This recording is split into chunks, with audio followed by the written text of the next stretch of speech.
Breaking news చూస్తున్నాం. సంగారెడ్డి జిల్లా జహీరాబాద్ పట్టణంలోని అల్లీపూర్ కృష్ణావేణి పాఠశాలలో విద్యార్థుల తల్లిదండ్రులు ఆందోళనకు దిగారు. తమ పిల్లలకు విద్య సరిగ్గా బోధించడం లేదంటూ వారు ఆందోళన చేశారు. పాఠశాలలో చదువుకునే విద్యార్థులకు తాగునీరు అందుబాటులో లేదని, వాష్రూమ్లను సరిగ్గా శుభ్రం చేయడం లేదని, పలు క్లాస్ రూమ్లో కిటికీ తలుపులు ఊడిపోయినా అలాగే తరగతులు నిర్వహిస్తున్నారని ఆరోపించారు. పాఠశాలలో విద్యార్థులకు సరైన వసతులు కల్పించకుండా యాజమాన్యం విద్యార్థుల జీవితాలతో చెలగాటమాడుతుందని తల్లిదండ్రులు తీవ్ర ఆగ్రహం వ్యక్తం చేశారు.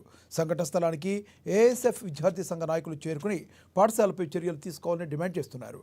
విద్యార్థుల తల్లిదండ్రులకు పాఠశాల సిబ్బందికి మధ్య తీవ్రమైన వాగ్వాదం చోటు చేసుకోవడంతో అక్కడ పరిస్థితి ఉద్రిక్తకరంగా మారింది. పాఠశాల చైర్మన్కు సమస్యలు వివరించి పరిష్కరిస్తామని ప్రిన్సిపల్ విద్యార్థుల తల్లిదండ్రులకు చెప్పడంతో ఆందోళన విరమించారు.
సంగారెడ్డి జిల్లా జహీరాబాద్ పట్టణంలోని అల్లీపూర్లో గల కృష్ణవేణి పాఠశాలలో విద్యార్థుల తల్లిదండ్రులు తమ పిల్లలకు విద్యను సరిగ్గా బోధించడం లేదంటూ తీవ్ర ఆందోళన చేశారు.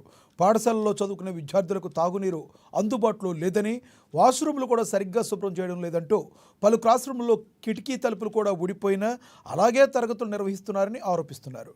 ఇదే విషయానికి సంబంధించి మరింత సమాచారాన్ని మా ప్రతినిధి రాజు గౌడ్ అందిస్తారు.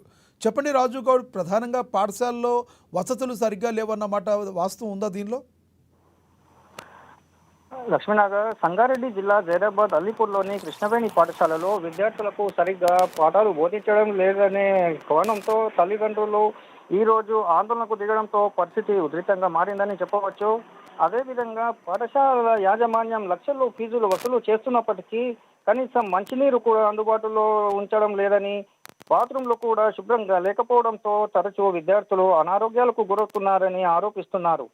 సౌకర్యాలు ఎందుకు కల్పించడం లేదని విద్యార్థుల తల్లిదండ్రులు పాఠశాల సిబ్బందితో వాగ్వాదానికి దిగడంతో అక్కడ ఘర్షణ వాతావరణం నెలకొందని చెప్పవచ్చు. అర్హత లేని ఉపాధ్యాయులతో విద్యార్థులకు బోధించడం వల్ల విద్యార్థులు కనీసం తెలుగు, ఇంగ్లీషు కూడా చదవడం రావడం కూడా లేదని ఆవేదన వ్యక్తం చేస్తున్న పరిస్థితి మనం చూస్తున్నాం. ఇదిలా ఉంటే పాఠశాలలో నెలకొన్న సమస్యలపై ఇదివరకు ప్రిన్సిపాల్, విద్యాశాఖ అధికారులకు ఫిర్యాదు చేసినప్పటికీ ఎలాంటి చర్యలు తీసుకోవడం లేదని తల్లిదండ్రులు ఆరోపిస్తున్నారు. ఈ నేపథ్యంలో విద్యార్థి సంఘాల నాయకులు పాఠశాల వద్దకు చేరుకుని పాఠశాలపై చర్యలు తీసుకోవాలని వారు డిమాండ్ చేస్తున్న పరిస్థితి మనం చూస్తున్నాం. నాగా మొత్తం మీద చూసుకున్నట్లయితే పాఠశాల ప్రిన్సిపాల్ ఆందోళన చేస్తున్న తల్లిదండ్రుల వద్దకు వచ్చి పాఠశాలలో నెలకొన్న సమస్యలను చైర్మన్ దృష్టికి తీసుకెళ్లి పరిష్కరించేలా చూస్తానని హామీ ఇవ్వడంతో విద్యార్థుల తల్లిదండ్రులు విద్యార్థి సంఘాల నాయకులు ఆందోళన విరమించి అక్కడి నుంచి వెళ్ళిపోయిన పరిస్థితి మనము చూస్తున్నాం. రాజు గౌడ్, థ్యాంక్ యూ రాజు గౌడ్. కృష్ణవేణి స్కూల్లో ఇక్కడ పాపను బాబుని అడ్మిషన్ చేసినాం కానీ పిల్లలకు ఏ మాత్రం కూడా చదువు విషయంలో మంచిగా చదివిపిస్తలేదు. రీడింగ్ లేదు, ఏం లేదు. ఎగ్జామ్స్ వస్తే మాత్రం క్వశ్చన్ ఆన్సర్స్ పెట్టిస్తారు. అవి క్వశ్చన్ ఆన్సర్స్ రాయమంటే వాళ్ళకి ఎట్లా రాస్తారు? క్వశ్చన్స్ ఆన్సర్స్ చదవడమే రాదు, వాళ్ళు క్వశ్చన్స్ ఎట్లా రాస్తారు? కాబట్టి ఇక్కడ ప్రిన్సిపల్ లేరు, వైస్ ప్రిన్సిపల్, టీచర్స్ కూడా ఇంగ్లీష్ మీడియం, ఏం వాళ్ళకి బీఈడి లేదు, ఏం లేదు. వాళ్ళు ఏ మాత్రం మంచి చెప్పడం లేదు. టీచర్లు కూడా మంచిగా లేరు. ఇక్కడ టీచర్లు మాకు కావాలని మేము యజమానిని కోరుతున్నాము. గత కొన్ని సంవత్సరాల కూడా ప్రభుత్వం వీళ్ళ యాజమాన్యము ఏ విధంగా ఉందంటే డబ్బులకు ముందు వస్తున్నారు తప్ప కానీ డబ్బులకే ఒక గంట లేట్ అయినా కూడా ఆ డబ్బులు కావాలని చెప్పేసి అంత టార్చర్ చేస్తారు తప్ప కానీ విద్య పైన కూడా స్టడీ పైన ఏం లేదు. ఇంకోటి సెకండరీ వచ్చేసి ఏ టీచర్ ఎంత క్వాలిఫైర్ 10 చదివిరా, 10th, ఇంటరా, డిగ్రా ఏం చదివిరా అని తెలియదు. ఇంతవరకు మాత్రం లేని లేదు. వాళ్ళు అసలు ప్రిన్సిపల్ కూడా లక్ష్మీ మేడం అంటే కూడా ఇంటర్ ఫెయిల్ అని చెప్పి చెప్తున్నారు. అదే టీచర్ ఉన్న